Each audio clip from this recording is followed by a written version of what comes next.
शादी का प्रपोजल सुन वोंगू की सांस अटक जाती है और वोंगू सिटी में वर्क सेल लव सेल को नींद से जगाकर पूछता है कि क्या वो यूमी से शादी करना चाहता है या नहीं। वर्क सेल का ये सवाल सुन लव सेल थोड़ा कंफ्यूज हो जाता है, तो वर्क सेल अज्यूम कर लेता है कि इस वक्त वोंगू यूमी से शादी करने के बारे में नहीं सोच रहा है। यूमी को जवाब देने के लिए वर्क सेल जैसे ही अपनी कदम आगे बढ़ाता है, लव सेल उसे रोक लेता है और उससे कहता है कि भला उसने शादी के बारे में कभी नहीं सोचा, पर यूमी के साथ रहकर वोंगू को कंप्लीट फील होता है और साथ ही साथ उसे बहुत खुशी भी होती है कि यूमी जैसी लड़की उसकी पार्टनर है। अपनी बात कंप्लीट कर लव सेल वर्क सेल को बताता है कि शादी की डिजायर इस समय वोंगू सिटी के समुद्र में है। यूमी के प्रपोजल को एक्सेप्ट करने के लिए लव सेल वोंगू सिटी के समुद्र में जाता है ताकि वो समुद्र के अंदर से शादी की इच्छा को बाहर निकाल सके। लव सेल जैसे समुद्र के अंदर पहुंचता है वो देखता है कि शादी की इच्छा अपने आप ही समुद्र से बाहर आ रही है। लव सेल उस इच्छा को लेकर जैसे समुद्र से बाहर आने वाला होता है, समुद्र में रह रही कुछ शार्क्स आकर लव सेल को रोक लेती है, ये कहकर कि वोंगू इस समय यूमी से शादी नहीं कर सकता क्योंकि वोंगू की फाइनेंशियल कंडीशन बहुत ही ज्यादा खराब है और अगर इस समय वोंगू ने यूमी से शादी की तो वोंगू अपने साथ यूमी को भी मुसीबत में ढकेल देगा।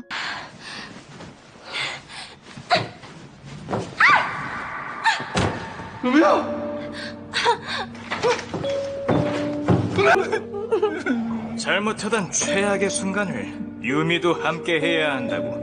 यूमी की इस हालत के बारे में सोचकर लव सेल की रूह कांप जाती है और वो यूमी को उसके प्रपोजल का जवाब नहीं दे पाता।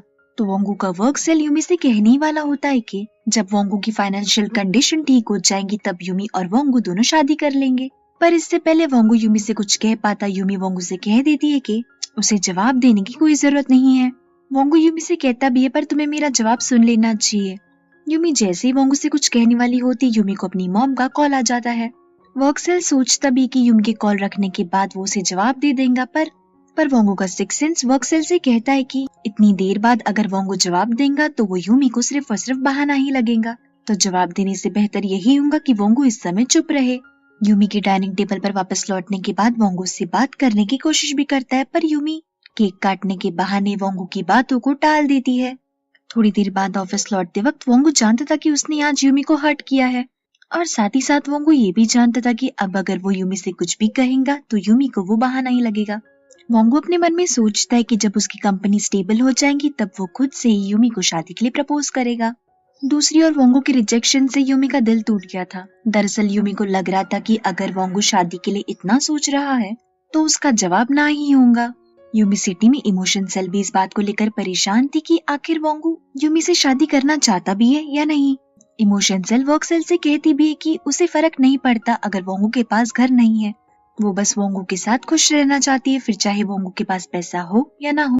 थोड़ी देर बाद यूमी अपना माइंड फ्रेश करने के लिए कॉफी शॉप में जाती है। इत्तेफाक से थोड़ी देर बाद उस कैफे में बॉबी और उसकी गर्लफ्रेंड आती है। बॉबी की गर्लफ्रेंड उसे डंप कर देती है क्योंकि उसके पास बॉबी को डेट करने के लिए समय नहीं था। बॉबी का ब्रेकअप देख यूमी को बहुत बुरा लगता है। जाते जाते बॉबी की गर्लफ्रेंड बॉबी की दी हुई रिंग लौटा देती है, पर बॉबी उस रिंग को टेबल पर ही छोड़कर चला जाता है। थोड़ी देर बाद कैफे से बाहर निकलते वक्त यूमी उस रिंग को नोटिस करती है। अगले दिन मार्केटिंग डिपार्टमेंट में यूमी का पहला दिन था। अपनी इस नई शुरुआत को लेकर यूमी जितनी एक्साइटेड थी उतनी ही डरी हुई। बॉबी यूमी को मार्केटिंग डिपार्टमेंट में देखता है और उसके कीबोर्ड की तारीफ करता है। यूमी बताती भी है कि ये कीबोर्ड उसे उसके बॉयफ्रेंड ने दिया है। साथ ही साथ बॉबी यूमी से ये भी पूछता है कि मेरी रिंग तुम्हारे पास है ना, क्योंकि कल रात जब मैं अपनी रिंग लेने के लिए वापस कैफे गया था तो वहाँ के वर्कर ने मुझे बताया कि मेरी रिंग तुम्हारे पास है।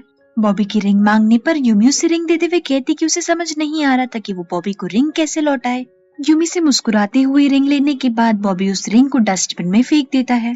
थोड़ी देर बाद अपनी डेस्क पर यूमी वोंगू की फोटो लगा देती ताकि मार्केटिंग डिपार्टमेंट के लोगों को पता चल सके कि यूमी का भी बॉयफ्रेंड है। शाम में घर लौटते वक्त यूमी की मुलाकात युगी से होती है। युगी यूमी को बताता है कि वोंगू आज युगी के साथ ड्रिंक करने जाने वाला है, तो यूमी को भी उन दोनों को ज्वाइन करना चाहिए। यूमी भी खुशी खुशी युगी को हाँ कह देती है। युगी जब अपनी कार लेने जाता है तो यूमी की मुलाकात बॉबी से होती है। वो दोनों आपस में बात कर ही रहे होते हैं कि तभी युगी पार्किंग लॉट से अपनी कार लेकर आ जाता है और सरप्राइजिंगली युगी के साथ कार में उस वक्त रूबी भी होती है। युगी को रूबी के साथ देख यूमी मुस्कुराते हुए रूबी से पूछती है कि वो युगी के साथ क्या कर रही है, तो रूबी कहती है कि वो आज उन दोनों के साथ ड्रिंक पर चलेगी क्योंकि उसका भी ड्रिंक करने का मन है। रूबी को देख यूमी इस बात को अच्छी तरीके से समझ रही थी कि ड्रिंक करना तो सिर्फ एक बहाना है, असलियत में रूबी को यूगी के साथ वक्त बिताना है। बॉबी को यूमी के साथ देख रूबी बॉबी को भी अपने साथ ड्रिंक करने के लिए इनवाइट कर लेती है और बॉबी भी थोड़ा हिचकिचाते हुए उन सबको ज्वाइन कर लेता है। वो सभी लोग मिलकर वोंगो को भी पिकअप कर लेते हैं, पर इतने सारे लोगों को देखकर वोंगो के मन में एक सवाल आता है कि उसने ड्रिंक का प्लान तो सिर्फ यूगी के साथ बनाया था, तो फिर रूबी और ये अनजान लड़का यूमी और यूगी के साथ क्या कर रहे हैं। रास्ते में यूमी वोंगो और बॉबी के बीच इंट्रोडक्शन करवाती है। यूमी साथ ही साथ वोंगो को ये भी बताती है कि बॉबी यूमी के घर के बहुत पास रहता है। थोड़ी देर बाद ड्रिंक करने के बाद वोंगो सोचता है कि आज उसे यूमी के साथ क्वालिटी टाइम स्पेंड करना चाहिए। इसी ख्याल को ध्यान में रखते हुए वोंगो यूमी को इशारों इशारों में कहता है कि उन्हें घर जल्दी चलना चाहिए। यूमी भी इशारे से वोंगो को कहती है कि वो अपनी ड्रिंक खत्म करने के बाद वोंगो के साथ घर चलेगी। उन दोनों की ये इशारेबाजी रूबी देख लेती है और अपने मन में सोचती है कि अगर वोंगो और रूबी चली गए तो यूगी भी उनके साथ जाएगा और इस तरीके से रूबी यूगी के साथ टाइम स्पेंड नहीं कर पाएंगी। तो वोंगो और यूमी को रोकने के लिए रूबी एक और वाइन की बोतल लाती है और जानबूझकर सबके ग्लास में ज्यादा वाइन भरती है ताकि जब आखिरी ग्लास भरने की बारी आए तो वाइन की बोतल खत्म हो जाए और रूबी को एक और वाइन की बोतल लाने का मौका मिले, क्योंकि बगैर बोतल खत्म करे कोई घर तो जाने वाला था नहीं ना। रूबी की ये चालाकी वोंगो को बहुत अच्छी तरीके से समझ आ रही थी, पर वो रूबी से कहता भी तो क्या। थोड़ी देर बाद ज्यादा ड्रिंक करने की वजह से वोंगो का सिस्टम ऑफ हो जाता है, यानी कि वोंगो बेहोश हो जाता है। वोंगो के सेल्स वोंगो के सिस्टम को रिबूट करने की कोशिश भी करते हैं और बहुत मेहनत के बाद वोंगो अपनी आंखें फिर से खोलता है, पर थोड़ी ही देर बाद वोंगो फिर से बेहोश हो जाता है।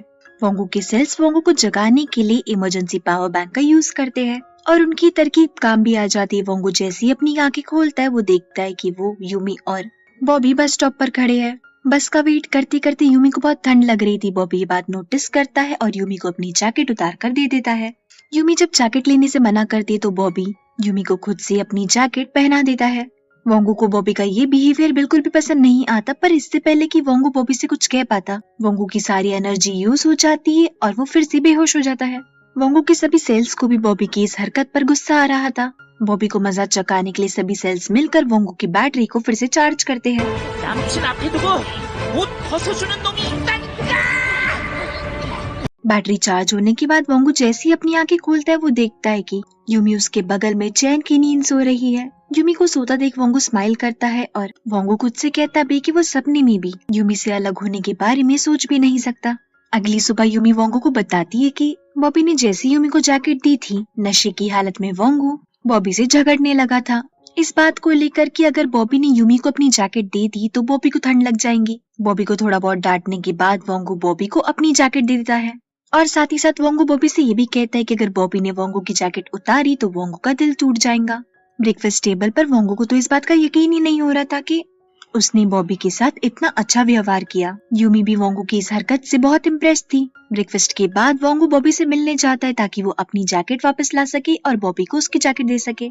उसी शाम जब वोंगो घर पर वापस लौटता है तो वो देखता है कि घर में खाने के लिए ज्यादा कुछ नहीं है, तो खाने का सामान लाने के लिए वोंगो ग्रोसरी शॉपिंग पर जाता है। सुपरमार्केट से वापस लौटते वक्त वोंगो की मुलाकात यूमी और बॉबी से होती, जो कि एक ही बस में घर आ रहे थे। वोंगो को बस स्टॉप पर देख यूमी बहुत खुश होती है और बॉबी वोंगो से पूछता है कि क्या वो यूमी से मिलने आया है। बॉबी का यह सवाल सुन वोंगो इस कश्मकश में पड़ जाता है कि क्या उसे बॉबी को सच बता देना चाहिए कि उसके पास में रहने के लिए कोई जगह नहीं, इसीलिए वो अपनी गर्लफ्रेंड के साथ रह रहा है, या फिर वोंगो को बॉबी से झूठ कह देना चाहिए कि वो यूमी से मिलने के लिए आया है। इससे पहले कि वोंगो कोई जवाब देता यूमी बॉबी से कह देती कि वोंगो उससे मिलने के लिए आया है। बॉबी के जाने के बाद वोंगो सोच में पड़ जाता है कि क्या उसका यूमी के साथ रहना ठीक है। बॉबी का पूछा गया एक सवाल वोंगो को बहुत ज्यादा अपमानजनक लगता है और वो इस बात से ह्यूमिलेट होकर यूमी से कह देता है कि वोंगो इसी हफ्ते यूमी के घर से चला जाएगा। यूमी को समझ ही नहीं आता कि वोंगो ऐसा क्यों कह रहा है और वो वोंगो से पूछती भी कि अचानक से तुम्हारे मन में ये ख्याल क्यों आया। यूमी का यह सवाल सुन वोंगो उससे कहते हैं कि हम इस बारे में बाद में बात करेंगे। वोंगो का जवाब सुन यूमी का तो दिल ही टूट जाता है और इसी सीन के साथ ये एपिसोड यहीं पर खत्म होता है।